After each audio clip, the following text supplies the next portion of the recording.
তো দেখুন, আজকে ডেটে আমরা যতই যা শুনি না কেন, আমাদের সব থেকে যে শিক্ষার বিষয়টা আছে পারিবারিক শিক্ষা, সেই শিক্ষায় শিক্ষিত করে মায়েরাই সব থেকে বড় ভূমিকা পালন করে।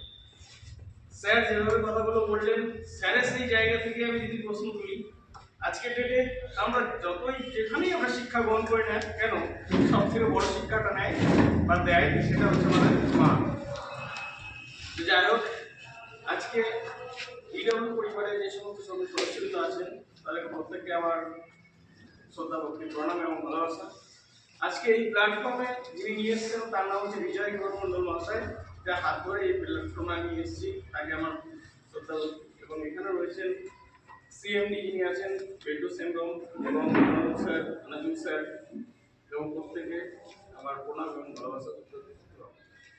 তো যাই হোক, এতক্ষণ পর্যন্ত আমরা কোম্পানির সমস্ত বিষয়গুলো আমরা শুনলাম এবং বোঝার চেষ্টা করলাম। তো তার মধ্যে থেকে আমরা কতটুকু আমরা নিয়ে যেতে পারবো সেটা প্রত্যেকে তার নিজস্ব ব্যক্তিগত স্বাধীনতা। কারণ আমরা অনেক কনসেপ্টের মধ্যে আমরা যাই, কিন্তু কতটুকু নিতে পারি সেই জায়গাটাকে আমাদেরকে উপলব্ধি করতে হবে। আজকের ডেটে যদি আমি একটা উদাহরণ দিই, এই যে একটা পেন, এই পেনটার মধ্যে থেকে যদি আমি ঢাকনাটাকে সরিয়ে ফেলি, তাহলে বলুন এই পেনের গুরুত্ব কেউ দেবেন?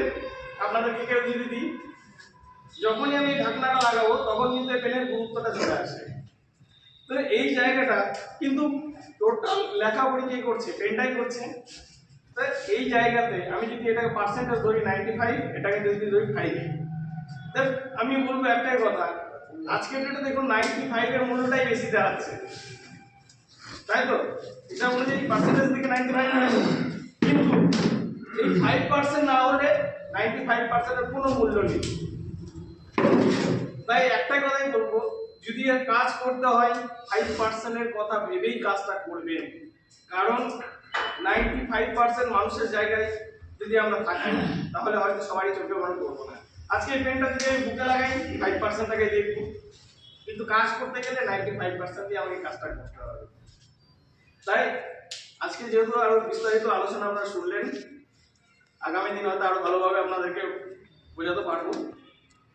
আপনাদের কাছে একটাই অনুরোধ করবো, ইডব্লিউপিএলটাকে মনোজ প্রাণে পড়েন, পরিবারকে সুস্থ রাখুন এবং সকলকে খুশি রাখুন, এই বলে সকলের পরিবারকে কুশল মঙ্গল করুন, এটাই বলে